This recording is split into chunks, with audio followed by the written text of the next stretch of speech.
What is up, guys? This is Zach from Angler's Escape, and today I have my favorite 5 trout baits in front of me. I want to make this video short and sweet as possible so you can get out there and start catching trout, but I've been trout fishing a lot over the years. I'll show you a bunch of clips throughout this video of me catching some nice trout, but basically I want to get started with number 1, and that's Berkley floating trout bait. Definitely make sure it's floating. Right there you can say it's floating, because these trout like to take baits that are about 6 inches to a foot off the bottom, and so that's why if it's floating you don't have to worry about a bobber. You just take a little bit of split shot and cast it out there, and it'll float right off the bottom, and that's where those trout are. A lot of times they won't just pick it off the bottom. Another tip, get the preformed balls. You can kind of see them here.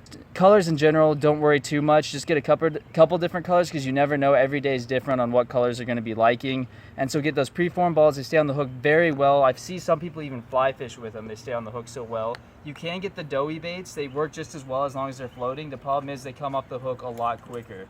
So guys, number 2 is going to be other trout baits. Nothing compares to the Berkley trout baits, but these other trout baits are decent.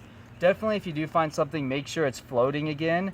But if you do find some cheap trout bait that's non-floating, you can use a little bobber and try to suspend it off the bottom. But again, I've never found any of the other baits that I've ever tried have worked as well as the Berkley floating power bait. So number 3, guys, is going to be your worms, and worms is just about the best bait for any fish species.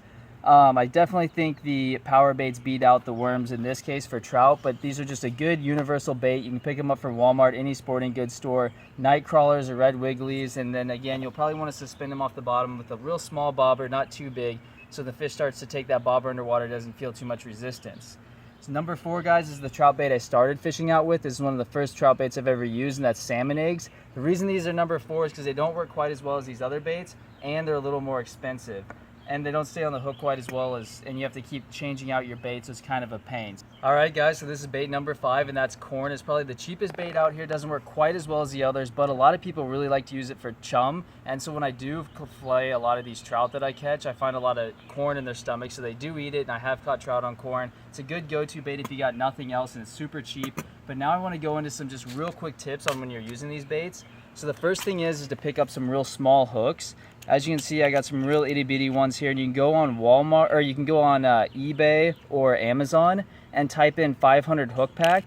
And this is 500 hooks. I got it for about $5 free shipping on eBay. They also have it on Amazon, but it's a great deal, and you get a ton of small little hooks that are perfect for those trout, because those trout a lot of times will only take really small hooks. If they see a bigger hook, they won't bite, and they're real skittish.